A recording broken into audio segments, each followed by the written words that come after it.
Hi friends, ನಮ್ಮ ಚಾನಲ್ಗೆ ನಿಮಗೆ ಸ್ವಾಗತ. ಇವತ್ತಿನ ವಿಡಿಯೋದಲ್ಲಿ ಲೈಟ್ ಮೋಷನ್ ಬಳಸಿ ವಿಡಿಯೋ ಎಡಿಟಿಂಗನ್ನು ಹೇಗೆ ಮಾಡುವುದು ಎಂದು ನಿಮಗೆ ತೋರಿಸುತ್ತೇನೆ. ಮತ್ತು ಈ ವಿಡಿಯೋ ಕೊನೆಯವರೆಗೂ ನೋಡಿ, ನಿಮಗೆ QR ಕೋಡ್ ಸಿಗುತ್ತದೆ. ಈ ವಿಡಿಯೋ ಇಷ್ಟವಾದಲ್ಲಿ ಲೈಕ್ ಮಾಡಿ, ಶೇರ್ ಮಾಡಿ ಮತ್ತು ಸಬ್ಸ್ಕ್ರೈಬ್ ಮಾಡಿ. ಓಕೆ, ವಿಡಿಯೋ ಸ್ಟಾರ್ಟ್ ಮಾಡೋಣ.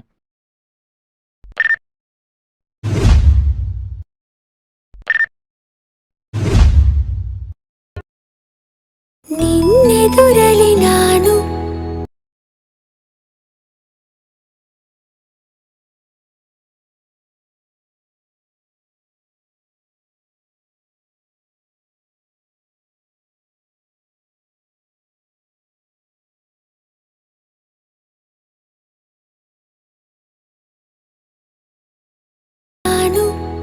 ನನ್ನೆದುರ